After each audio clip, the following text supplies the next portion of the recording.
Para mitra Kumadaramang, alhamdulillah Mang Jaya hibar pangduha tiasa mancen tugas deui. Neraskeun anca dongeng nu katunda carios nyambung judulna nyaeta Pancatunggal. Ai panca 5 tunggal hijinya. 5 jadi hiji. Jangakeun we eta nya. Ye di naon teh urang pesek ye naon nu sebat Pancatunggal. Karangan Kileuksa teh urang sami-sami peseknya. Mangga atuh Mang Jaya ngadugikeun dongengna, mugi-mugi dongeng ieu tiasa nggo hiburan pangbeberamana. Sakedik bahan katampi aya bahan lenyepaneunana kitu di antawisna. Para mitra anu mulya nu sami-sami ngabadungan dongeng, mangga urang lanjengkeun bae. Atuh salajengna para mitra ku Mang Jaya ge didugikeun para mitra. Ai Mang Jaya ngadongeng ngawitan pisan Mang Jaya ngadongeng tahun 74 para mitra. Mang Jaya ngawitan pisan ngadongeng tahun 74. Kitu nya. Minangkan start munggaran dina ngadongeng terus nyuplai ka radio atanapi ngintunkeun kasetna ka radio para mitra. Kawit mah para mitra sadaya nya kitu we. Dongeng saha we diangkat.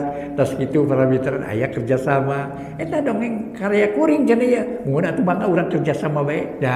Salajengna para mitra gawe babarengan. Gitu nya. Gitu di antawisana para wargi aing ngawitan mah main sikat we maklumnya kitu teh.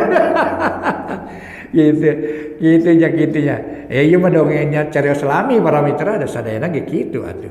Proses ieu nya margi naon teh cara anyar gitu. Cara anyar di radio teh. Mangga atuh dongeng judulna nyaeta Pancatunggal. Karangan Kileuksa dina bagian ke-34 moangan nyangakeun Wilujeng ngadangukeun.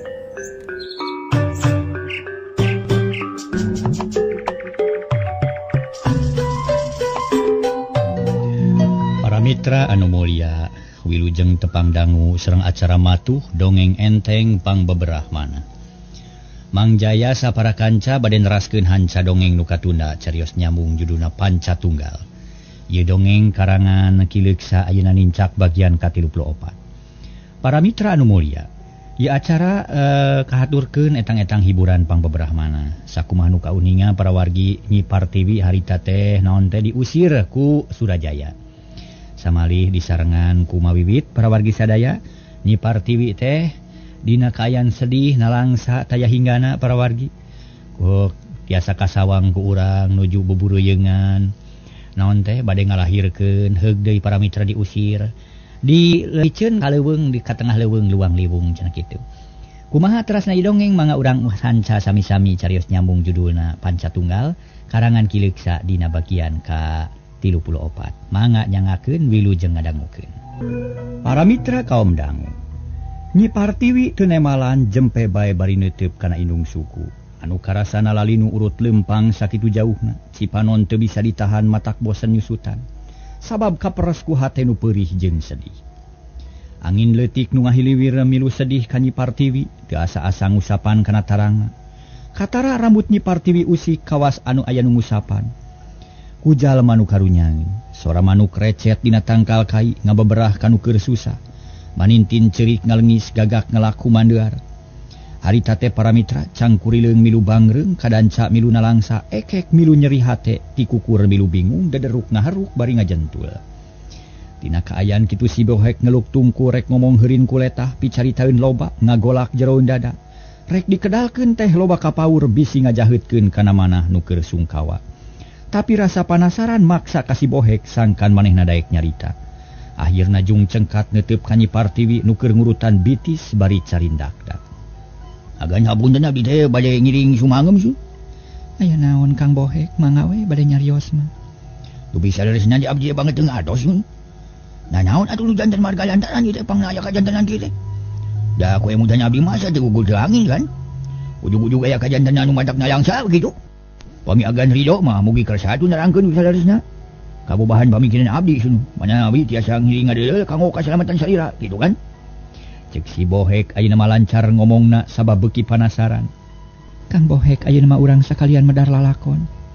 Kuring we karek bakca balaka ka Mawiwit, ka Kang Bohek sareng ka Kang Sakri, katut Kang Uman. Nu ayeuna aya di dieu, ceuk Nyi Partiwi kagok asong rek ngaguar lalakon hirupna salila aya di Cipelang. Asararea curing hak sabab eta nu diarep-arep hayang nyaho kana kasang tukangna. Pangna aya kajadian kitu. Sakri jeung Uman ngadeuketan diukna melawong ka Nyi Partiwi. Kumaha geus saurkeun nah kumaha jeung salesna teh. Kieu Kang Bohek sagala rupa nu geus tumiba. Ieu teh kasalahan kuring keneh lantaran kuring rumasa kurang waspada. Rumasa poek pikir teu bisa milih pilampaheun nu hade keur kasalametan. Kuring kapangaruhan ku batur anu ngandung harti. Yen kuring teh teu boga pamadegan anu kuat. Ari nu jadi sababna salila kuring gering, salila beungeut ruksak. Hate jadi teu puguh rasa, pipikiran teu bisa teteg. Malah kuring romasa sakapeung sok aral subaha, teu kuat nahan dodoja. Akhirna rumah tangga kuring jeung Kang Surajaya kadupa ku hama. Ari eusina eta lalakon kieu. Barabat Nyi Partiwi nyaritakeun sakabeh pangalamanana. Timimiti katerap ku kasakit eta ku si Bohek jeung baturna di Bandungan tenget naker. Malah mawiwit nepi ka colohok bengong sabab inget kana kajadian-kajadian aneh nu lumangsung di imah Surajaya. Kitu nu janten sababna mah Kang Bohek. Astagfirullahaladzim. Mun kitu mah tuh si Suci mah racun maluru adunya. Kurang ajarnya teu bisa diantep ieu mah. Si Bohek meuni kekerot. Sakilat manehna ge geus ngarti kana sababna. Puguh Sakri jeung Uman kaget pok nanya. Naon sababna ujug-ujug nyebut racun ka Suci mah? Cek Sakri. Kieu geuning si Suci mah teh nita ngurus janggot Surajaya tuh. Ari carana sakumandu diterangkeun ku agan bieu. Sigana wae rencana juragan istri teh dibejakeun ka Surajaya. Sarta dijebakeun jek aya nu mateni kitu. Jadi teh adu domba alias pitana. Hayang ngancurkeun kula warga Surajaya kitu cek pamikir kuring mah. Sarerea unggut-unggutan. Langsung ngarti kana omongan si Bohek. Nu boga sangkaan goreng ka Suti mah. Nyi Partiwi ngajenghok manehna kakara sadar ayeuna yen geus katipu jeung kabobodo ku Suti mah. Tapi Nyi Partiwi teu bisa naon-naon sagala rupa geus kajadian. Mun kitu carana mah beuki jentre we atuh sangkaan emak teh sabab si kumaha ge geus karasa. Yen Suti mah teh sulit ati balang bayah. Hiri dengki jeung jaya kaniaya. Sigana mah nu ngasupkeun bangke cak-cakana bubur ge si eta meureun da mah teu rumasa. Mun wasa mah dibebekkeun tahuluna. Mawiwit meuni kekerot bakat ku amek ngan hanya ka tayagunana lantaran ayeuna mah geus elat teuing. Moal salah emak sigana mah kitu pisan. Tapi keun bae da ayeuna mah geus kieu jadina geus teu bisa dibalikan deui. Urang kudu tarima eleh geus katipu jeung kabobodo ku jalma jahat. Cek Nyi Partiwi nemongkeun kasabaranana. Sacara satria ngaku kana kabalangahan dirina. Sungguh nagan ayeuna mah wayahna we sing ageng mana su. Margi sagala rupi tos kajantan anju. Mugi-mugi Allah nang tayungan salamina. Sing salamet rahayu, sing banyak deui sareng kabagyaan nu saestuna kitu. Abdi mah ngarasa yakin lah teh hiji ujian aden. Sungguh kitu. Ku kajalmi sae mana kitu. Margi teu benten sareng emas. Pami bade diical sok diuji heula kitu. Bilih aya nu malsu sedeng ali tamagama. Nu ngajua jeung nu meuli ge geus pada nyaho su. Tarang urus diuji heula kitu. Tah ye ge mugi-mugi we. Mangrupi hiji ujian kamu ngaronyatkeun darajat agan su. Si Bohek bisa pisan ngomongna ngalelemu manah Nyi Partiwi sangkan teu ngalumut, teu nguluwut. Nuhun Kang Bohek eta omongan teh bener pisan.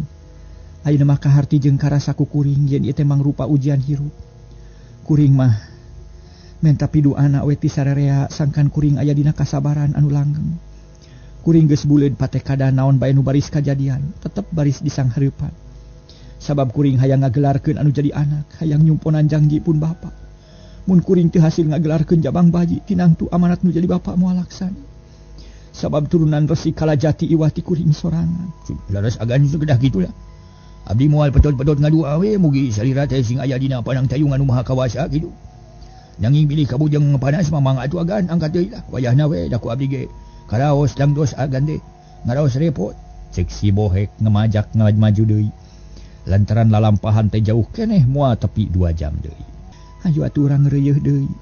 Geus kitu mah berala leumpang Nyi Partiwi ti heula dituturkeun ku Mawiwit.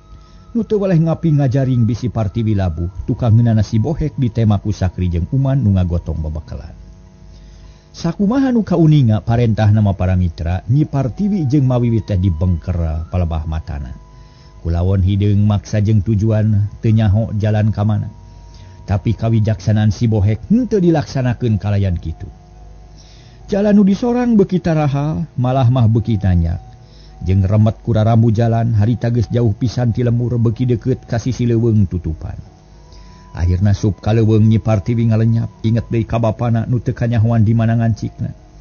Tapi Nyi Partiwi neger-neger maneh tuluy lempang digoneng ku Mawiwit, dijajabkeun ku hiliwirna angin leutik, dibagiakeun ku sora manuk nu recet dina dahan-dahan kai, matak namahan ketir jeung keung. Sajeroning lumampah Nyi Partiwi teu weleh mikiran pikahareupeun. Sabab can kasawang teuing kumaha engkena, sabab kahirupan di leuweung bakal jauh bedana jeung di lembur. Duh Gusti, kedah kumaha atuh abdi teh nyang hareupan ngajuru bet kalah kalos-los ka leuweung. Kumaha lamun abdi teu bisa ngurus anak, saha nu bakal nulungan? Kitu ceuk Nyi Partiwi dina hatena, tapi jongjon lempang ka batur mah teu nemongkeun anu sungkan. Akhirna nu lumampah nepi ka tengah leuweung luang liwung arang langka ka sabaku jalma. Kawan tu jauh ka lembur, hoe paranjang jeung alus ngaguyun tara aya nu ngala. Kitu deui kai pating lengeceng nunjuk ka langit. Gedena aya 2 tikeleun beuteung munding, malah mah mun ditangkep ku opatan moal burung tepung. Reg si bohek eureun sararea ge milu eureun, sajongjongan mah eueuh nu nyarita ngareurkeun kacape bari nitenan kaayaan di dinya. Nu kacida matak sieuna sabab kakayon meni ngaguyun, ari cucuk paku menira men pasuranteng, surili pating jerit, monyet pating rengkenek, lutung pating jarentul milu bingung. Kang bohek, cing kuang pikirna tega menunaagan di dieu. Sakri ngamimitian nyarita manehna bieu teh mikir lantaran kaayaan di dinya kacida mata keungna caneom matak pikasieun. Ieu geuli sanu tega ningalkeun agan di dieu sung. Ka hiji jiga awewe, jiwa awewe kaduanya keur kakandungan gitu. Ngan jalema gejule nu tega mah sabab teu boga rasa-rasaan teh. Teh masih bohek nyarita lalaunan. Ngarah teu kadenge ku Nyi Partiwi nu diukna rada anggang tapi teu burung bae ngalieuk pok nyarita. Kang bohek kitu deui Kang Sakri jeung ka Uman. Keun bae ulah loba pikiran sabab ieu mah geus jadi nasib kuring. Anggur mah geura digawe ka dinya. Pek pernahkeun kuring nah kudu kumaha da moal nya ari kudu nyelegon dina akar kai mah. Aya sungguh kekelana dageuna ulah bade inget muteul aja. Jung si bohek nangtung tuluy rarat-reret neangan tempat numerna nu sakira amar ke aman keur Nyi Partiwi. Nyen rangon tukang da melang di handap mah bising aya maung, ceuk Sakri bari nunjuk ka luhur. Sabab aya tangkal kiaran hudahana alus jeung mernah bisa ditunaan rangon. Bener ya, yuah dong digawe, wayahna capek ge euy. Sabab lamun teu buru-buru digawe bising kaburu-buru teh. Mangkana ieu teh geus liwati tengah poe ye. Keun bae balik mah poe keuni lah. Asal agan we mernah nu penting mah. Ceuk si bohek satujueun pisan. Atuh geus kitu mah praktiluan digawe mimitina nuaran kai anu meundeuk-meujeuhna. Tuluy nyieun rangon dina tangkal kiara. Keur papancatan make tarajen wobeg jeung babari ditaekan ku awewe. Sabot digarawe, Mawiwit jeung Nyi Partiwi mah dariuk dina catang nyaksian nu nyieun rangon bari ngobrol paduduaan. Agan mah teh bat keung, nah urang teh bade tetep wae tumetep di dieu kitu kumaha. Na bade batah kitu di dieu, ceuk Mawiwit bari rarat-reret manehna marah mirek jadi urang leuweung. Mak teu aya pilihan pikeun urang sabab nasibatan sakieu. Ayeuna mah kapaksa we betah teu betah ge kudu di dieu. Lantaran ai tuluy ngalalana mah kuring teh teu sanggup ayeuna oge suku teh meuni pargel tah kitu mah. Oh janten bade babetah we di dieu nya nen. Laras mah kapaksa ceuk kuring oge. Nya mangga atuh ari kitu mah ge moal jalir janji. Najan di mana-mana ge saja tumut ka salira, saja satia satuhu, dugi katungtung nyawa. Tapi agan teu dipasihan artos pan ku juragan pamangkeut. Ceuk Mawiwit beuki bes los-los kana duit, padahal di leuweung moal aya gunana. Kamu naon duit mak kuring mah teu butuh komo deui da ieu mah di leuweung. Keur meuli naon ari duit da dieu mah eueuh pasar. Ih, sanes kitu agan maksa teh sugan we aya tawis panunung kitu. Da juragan teh masih kene kasebat garwa juragan Surajaya. Nargi di pawarang kadi teh henteu diraga-ragan heula talak teh serat talak. Ukur ditunung ngungkul janten salira agan teh aya keneh kanggo mibana harta abahna milik Gagan Surajaya. Sanaos teu dipaparin artos ge atuh barang-barang kitu. Nyi Partiwi ngahulang. Manehna bet kapangaruhan ku omongan Mawiwit, memang nya manehna ge can diserahkeun ukur ditundung, tapi karasana ku Nyi Partiwi ditundung leuwih nyeri batan diserahkeun, atuh ukur rumahuh terus ditanya deui ku Mawiwit. Dupi barang aya nu dicanak agan? Barang naon emak kuring mah teu ngarti. Mun barang nu aya pangaosna we upami teh emas, inten, berlian atawa perhiasan sanesna tak kitu agan. Oh, eta kemah poho deui. Nyi Partiwi uyup ayap manehna nginget-nginget barang kamemeutna. Nu dianggap hiji barang nu kacida gede hargana. Ras inget kana kongkorong emas nu dipak make nulis tulisan. Ras inget kana ali nu sarua make tulisan gap kana jeroen kutang karasa anu ngaganjal tuluy dicokot gorehel bungkusan leutik. Harita mawiwit tuluy nanyakeun. Naon teh agan? Mawiwit olohok jajantungna ratu. Asana mah kongkorong ieu teh mah barang nu gede pangajina pikeun kuring. Lain harga emas nu gede tapi ajenna ieu barang. Ceuk Nyi Partiwi bari muka bungkusan breh kongkorong jeung ali nu 5 teh. Tah geuning aya nu kacanak agan? Mawiwit milu bunga. Nya mah kabeneran bet kabawa sabab ieu teh tara jauh tina badan. Tara ditunda dina lomari atawa koper sigana bae sakieu barang nu aya pangajian mak nu sejen mah eueuh. Lumayan agan mugi-mugi kapayun aya gunana. Margi ari barang kitu mah awet moal luntur sareng moal gampi reksak. Asal apik nyimpenna kade ulah dugi ka ical bilih peryogi ka payuna. Ceuk Mawiwit kacida bunga heunana sabab Nyi Partiwi teu lengoh-lengoh teuing. Keur kitu joal si Bohek nyampeurkeun gek diuk dina catang teu jauh jeung Nyi Partiwi. Malah dituturkeun ku Sakri jeung Uman tas migawe ranggon tea gek dariu. Agan sun. Mangga jeung ngalian heula ieu teu apa sakieu sun. Bilih aya nu kilang mah mangga atuh pasti ampi dulu. Nah kada kumaha sun. Margi cobian heula kaluhur bilih tarajena kilang komo kitu. Ceuk si Bohek bari nunjuk kana ranggon anu kakararengse di jieun. Nuhun teuing Kang Bohek cukup sakitu oge. Pokona mah asal aman sarta ieuh keur cicing ulah kahujanan mun usum hujan. Ceuk Nyi Partiwi bari tuluy nangtung leumpang lalaunan ngadeuketan ranggon. Cat mancat kana taraje tuluy naek kaluhur ati-atina keur. Mimitina mah inggis tapi lila-lila mah bisa naek sup kana ranggon nyeh seuri hatena ngadak-ngadak bunga.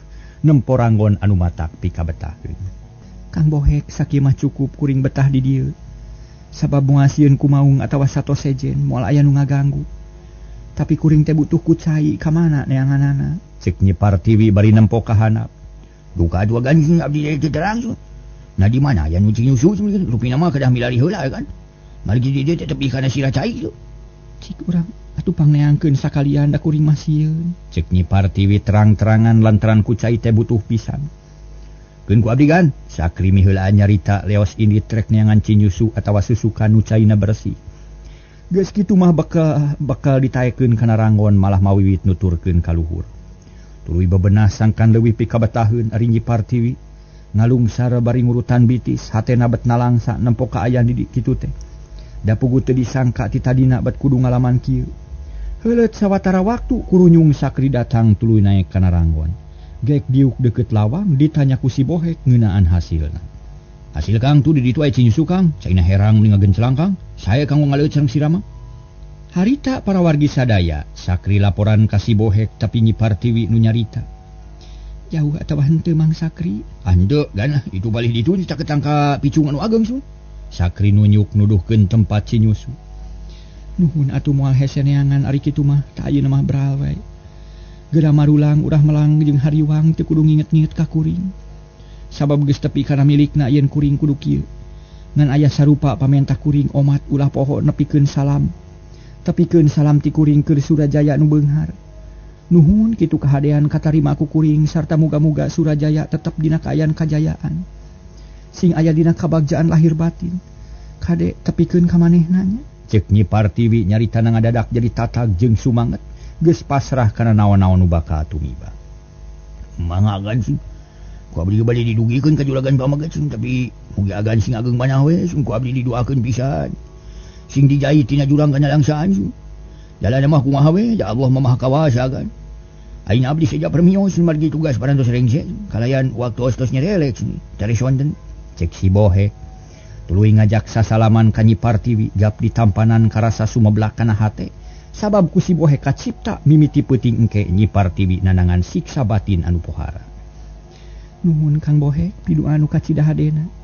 Tangtu bakal diregepkeun ku kuring jeung mugi-mugi Allah ngadangu kana cariosan akang bra. Geramian muga-muga sing salamet di perjalanan.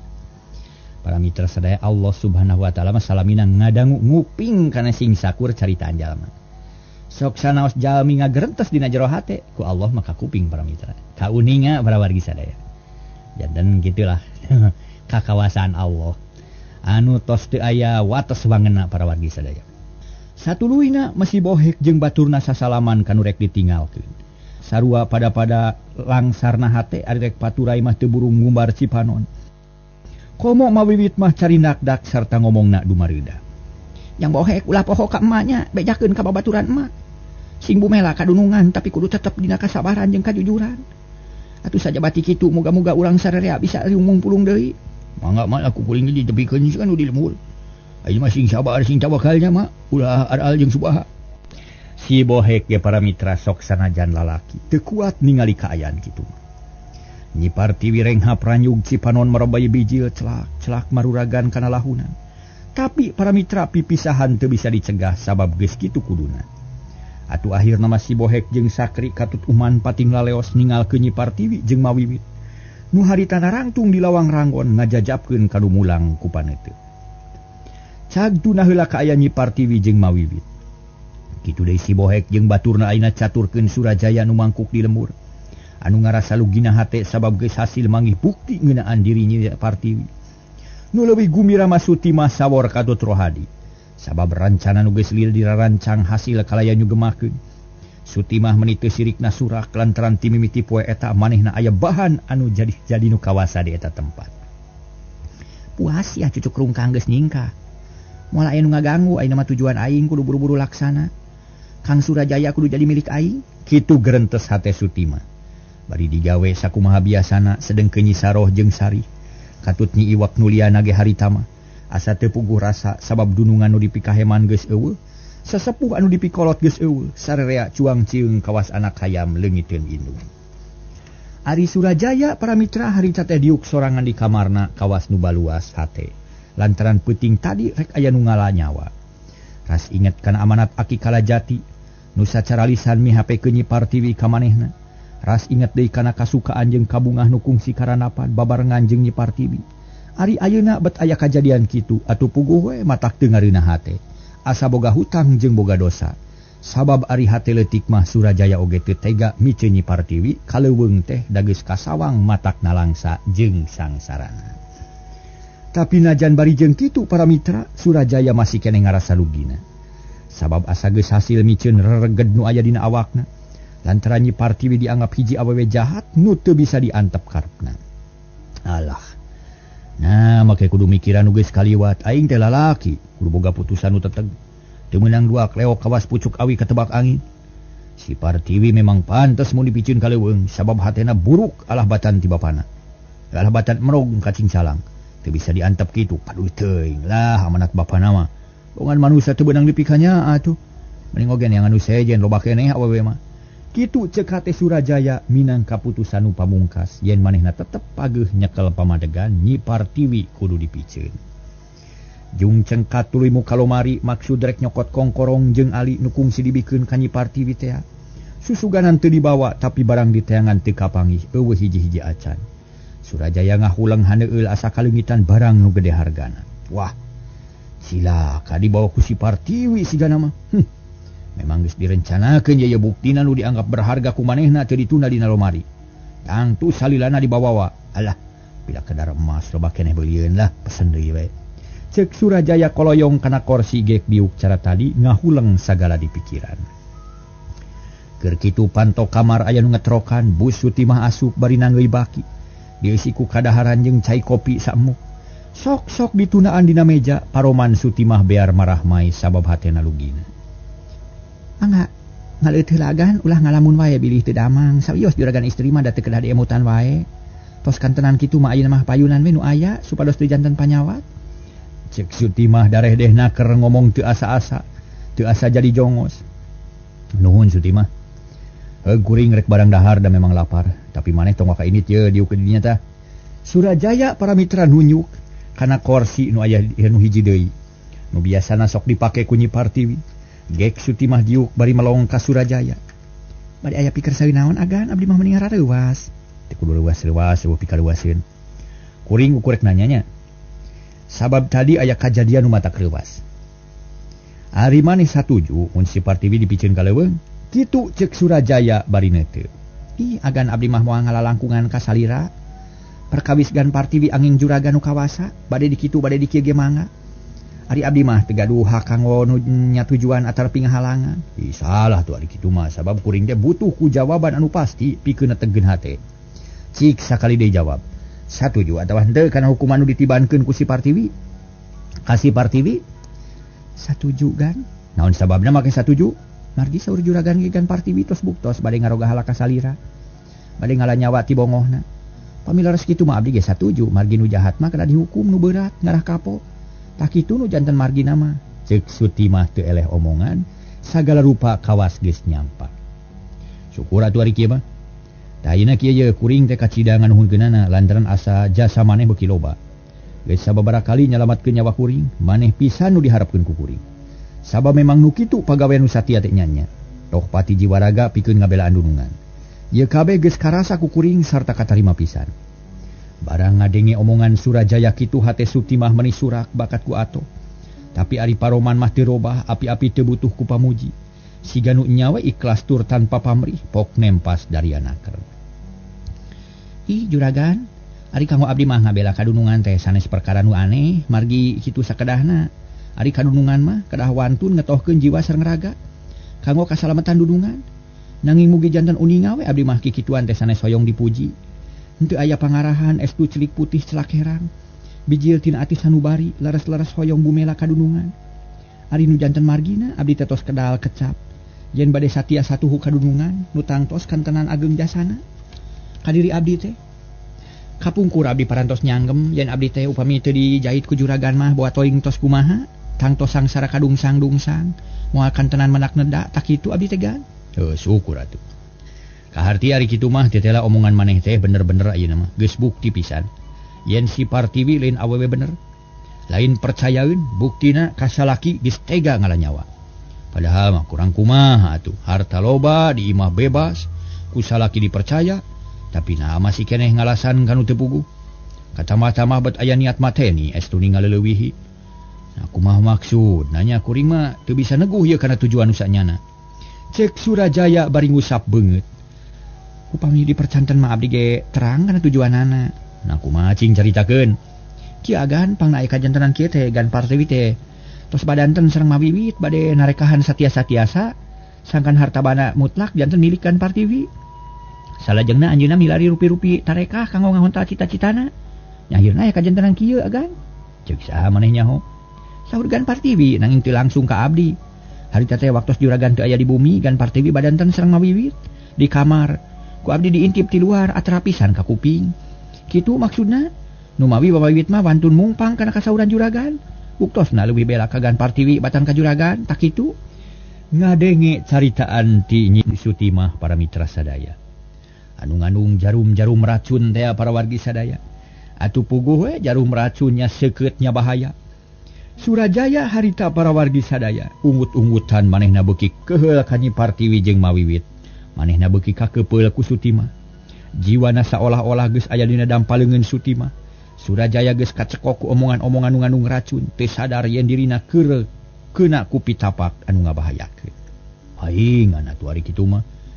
Kaharti pisan ku kuring ge ari kitu mah. Untung dibejaan ku maneh mun henteu cilaka gede ieu. Heug Suti mah jasa maneh katarima ku kuring. Ti mimiti poe ieu maneh bebas di imah ieu. Sabab maneh nya bumelana ka kuring, jung teruskeun digawe. Kuring rek mikir heula jeung dipageto rek init di Kabatawi. Cek Surajaya mungkas obrolanana hatena regreg deui. Unyuk sumanga agan wilujeng ngaleueut. Leos Suti mah init ningalkeun Surajaya nu geus mimiti hulang-hulang.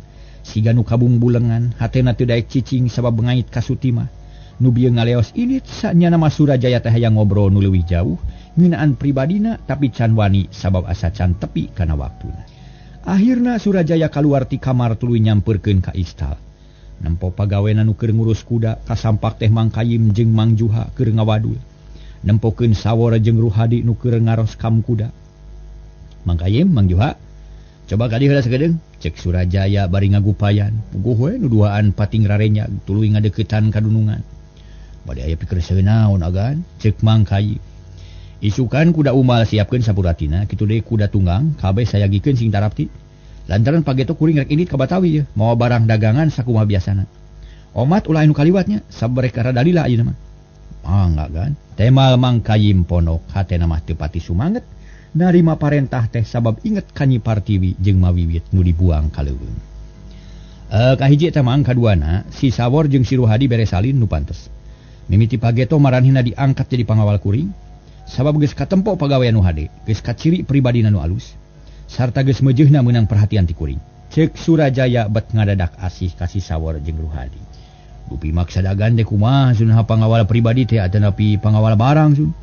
Margi dipasihan katerangan nu jelas, Mang Kayim kerung manehna teu panuju kana sikapna Surajaya. Pangawal barang ngaganti si Sakri jeung Uman. Jadi Pageto nu ngawal barang teh Sawor jeung Ruhadi. Tamah ku Mang Juha. Ari si Sakri jeung Uman katut si Bohek sinareureul heula di imah. Mangga Mang mangiringan we. Geroan si Saworna sina ka dieu. Harita keneh Sawor jeung Ruhadi di geroan ku Mang Kayim. Duanana buru-buru nyampeurkeun katempo bangun reuwaseun. Homo Ruhadi mah beungeutna sepa panon melong ka Surajaya. Bade pikir saeunaon kan? Ceuk Sawor menireng ku hormat. Poe ieu mangrupa poe pamungkas pikeun maneh digawe di istal. Mimiti isukan maneh jadi pangawal barang sarta kudu milu dagang jeung kami. Paikeun tatahar rengsekeun tugas poe ieu isukan urus kuda jeung saparabotna sadia pakarang bisi di jalan aya begal tah sakitu perluna mah. Jung teruskeun digawe. Ceuk Surajaya nyaritana tandas pisan. Matak pikabungaheun puguh Sawor jeung Ruhadi meuni marah mai. Lantaran digawena aya undakna, sasat ditaekeun pangkat. Tunjuk sumangagan abdi siap ka ngajalankeun tugas. Ceuk Sawor bari manggut hatena surak bakat ku ato. Syukur jung digawe aya namanya. Sawor jeung Ruhadi muru deui pagaweanana. Paroman katara bear marah mai nanakeun anu suka hate. Rek teu kitu kumaha atuh para mitra sabab eta pisan nu diarep-arep beurang jeung peuting. Hayang geura naek pangkat ulah jadi tukang kuda bae. Gancangna carita poe geus burit panon poe geus surup cahaya layung sumirat di belah kulon. Tungtungna repeuting kaayaan sepi jempling ti iseun teu matak betah. Komo di imah Surajaya mah beda pisan jeung Sasari kawas taya nu tas aya nu maot. Nu biasana sok aya Nyi Partiwi nu ngadaweung di tepas ayeuna mah eueuh karasa pisan leungiteunana. Surajaya ge ngarasakeun kana hal eta tapi teu panjang mikir. Manehna usaha sateka polah mopohokeun ka Nyi Partiwi nu geus ditundung. Surajaya ngabaheuhai di tengah imah sorangan taya nu matura. Kira-kira jam 11 peuting panto hareup aya nu ngetrokan. Barang dibuka bus si Bohek ka jero dituturkeun ku Sakri jeung Uman. Nu kakara balik ti leuweung tas miceun Nyi Partiwi ka tengah alas. Tah geuning geus daratang kumaha beres Bohek? Beres kan su dipiceun ka tengah leuweung luang libung su. Ditunda di tengah alas nu masih keneh sanget su. Jawab si Bohek bari nyusutan kesang tina tarang. Sukuna karasa pargel. Nah, moal bohong maneh teh Bohek. Moal ganisnya ibu dosna su. Si Bohek ngabijilkeun hoye wulung tina endong. Nu ngahaja ngalati leuweung keur bukti kadunungan. Harita Surajaya panuju lantaran manehna ieu nyaho. Hoye wulung mah ayana di tengah leuweung luang libung. Syukur ari kitu mah kuring percaya ka maneh. Tapi kumaha waktu di jalan teu dilaan beungkerna. Kade sia bisi yang apaleun kana jalan tas disorang akhirna balik deui ka dieu. Moal ganis magi jadi buka senaos dugi ka di kantun ge. Cul we tengah leuweung teu dipalire deui sun. Jigan ucing-ucingan gitu da abdi teh. Ke lamun naon teh abdi geus ngagorowok rada jauh kitu teu katinggal. Karena kitu teh bisa dibuka kitu. Da kitu di malan saliagan. Oh syukur. Kuring percaya kitu mah. Keun antep si Partiwi sina paeh dihakan ku ajag atau maung. Awewe kitu malah tuman eueuh gunana. Si Bohek jeung Sakri teu nemal para mitra hatena ngarasa nyeri. Ngadenge omongan anu kitu teh sabab ditujukeun asa ditujukeun ka dirina. Tapi si Bohek jeung Sakri para mitra katut Uman lugina hate sabab najan teu sampurna geus hasil nyalametkeun Nyi Partiwi jeung jabang bayi nu keur dikandung. Surajaya nyarita deui para mitra sadaya. Tah ayeuna kieu Bohek. Maneh jeung Sakri katut Uman reureuh heula sing pernah isukan maneh kagiliran ngajaga imah sabab si Sawor jeung si Ruhadi rek dibawa dagang ku kuring. Ti mimiti poe isukan nu duaan diangkat jadi pangawal barang atuh saja bati kitu pikeun ngawulaan ku kuring. Taya di Iwa Nyi Sutimah gaganti Mawiwit jeung Nyi Partiwi. Jadi mun aya naon-naon manehna bisa badami jeung Sutimah. Si Bohek meninga gebeg ngadenge kitu ngadadak hatena jadi ngageter. Mun teuras kana kacape hayang ngadebat kadunungan anu gagabah, tapi masih keneh ngaragangan kapaksa cicing teu loba omong. Jung marani heula ceuk Surajaya deui bangun lugina hate. Geus kitu masih Bohek jeung baturna pating laleos ka dapur rek menta dahar. Teu mikirkeun mani heula lantaran geus teu kuateun ku lapar. Barang jol ka dapur nyampak Nyi Sutimah keur baceo mapatahan nu sejen, bari dulak-delek nulak cangkeng asa aing pang kawasana. Sutima, kami main jaga yo. Cek si Bohek tegeg manehna keheul ka Sutima, nu kaciri pisan unggah adat. Saha teh? Babari ti ngomong kitu teh. Alabatan dunungan we nya tos di mana maneh teh Bohek? Kitu cek Sutima bari ngadila. Nya saya bada reda jeung kitu. Nanti mimiti ilaha maneh jadi kokolot ieu. Meni agigung sia teh. Cek si Bohek bari molotot bakat ku keheul. Teu ngeunah ngadenge jawaban kitu ti Sutima. Sabar atuh da kudu puguh mimitina bari oge. Oh, nya mage buku mimitinya, buku kami teh lapar ieu teh. Sok main jaga yo sakalian jeung deungeuna di luaneun. Cek si Bohek deui gek diuk dina bangku. Baturna nurutan bari kekerorot milu ambak. Sutimah teu ngomong deui tuluy marentah ka Nyi Iwak sangka nyadiakeun sangu keur tiluan. Manehna asup ka tengah imah bari jamotrot. Geus kitu neuneun ceuceub ka si Bohek nu memang geus dikakalakeun ti bareto mula. Sedeng Nyi Iwak jeung baturna buru-buru nyadiakeun sangu jeung deungeuna sacukupna malah meuni sagala disodorkeun. Atuh teu loba omong deui si Bohek jeung baturna calebak dalahar saseubeuna kawantu kacida laparna. Teu kungsi lila oge si Bohek jeung baturna geus pating eureuleu teu rab. Sakri ngadayagdag kana bilik ari si Bohek ngabijilkeun sesabako, tuluy ngalinting bari pok ngomong. Nyi Iwak ieu teh geus bojeng tapi naon cenah sarare geuning. Aya nu di dagoan teh kumaha teh? Henteu Kang Bohek teh anu di dagoan kuring mah can sareot teh era kudunungan. Masih kene cunglik ditepas. Sarere ge kabawakeun nyaring ari tunuhna mana taku. Aya Kang dikamanakeun juragan istri teh. Nanya dibawa ka leuweung. Nyi Iwak kaharewosan luak lieu. Bisi kaburu aya datang Sutima. Banyak dibijeun ka leuweung sakumaha ceuk parentah dunungan we. Kang Bohek mah teu boga rasaan dunungan lieur teh nya. Kada ka diturutan teu karunya ka agan nu sakitu bageurna. Halusna mah diungsikeun ka nu aman ulah sina sangsara. Terus bejakeun dipikeun kitu ka leuweung. Naon hesena dasar akang masa ilon jeung si Sutima tiga bergerasaan. Ceuk si Bohek. Amun ceuk si Iwak para mitra ngadon ku kulutus teu panuju kana pagawean si Bohek jeung baturna. Ya teh ngomong jeung Iwak lah Kang ngarti atuh. Si Bohek ngantelkeun curug kana bibir. Panon melong ka Nyi Iwak. Kumaha tuh ayeuna? Amanya gen mah moal matak cilaka pokona mah. Mojanya we tong hayang hanyaho lah tempatna mah pokona beres we. Haga tunungun atuh Kang Boheknya. Nyi Iwak bear deui paromana ngarasa bungah ari ngadenge kitu mah keur kitu torojo Sutimah nyamperkeun. Jalang jeleng di dapur palatat polotot ciga dunungan atuh keheuleuan si Bohek tepok nyarita. Ciga disoban seujig da jewek teh jelema atuh hargaan atuh. Nah make nyarita kitu ari kuring teu ngahargaan. Nya henteu atuh geus buku coyogog. Nganggap tunggul ka kami teh jiga tunggul ka wudu pisannya. Bukan naon si teh Sutimah lah meni sobong-sobong teuing hayang dipecat. Pek wae bisa mah. Aing teh sieun paling-paling ge sia nu dipecat ku aing. Kabeg si Bohek ngarenyag sataker kebab. Lantaran omongan Sutimah para mitra, kalah kabeuki wani estupok sang naker malah sakri jeung uman arolohok bakat kurewa sok sieun jadi kanyataan. Oh nyaan gelo si Sutimah ngomong kemana wae euy. Ulah ngomong kitu sia isuk paget oge bukti. Geus ayeuna mah teu kudu loba bacot, cigeura hees. Sia atawa kami nu kudu iri ti dieu. Kami marentah ka anak buah. Sutimah ngusir ka si Bohek jeung baturna kituna bari tutunjuk ka luhur. Si Bohek ngagidir nafsu para mitra huntuna kekerot nahan amarah. Mun ngagugu nafsu mah hayang nampiling ka Sutimah, hayang nyiksa saseubeuna. Tapi si Bohek ngarti kaayaan di eta imah keur loba kariweuh.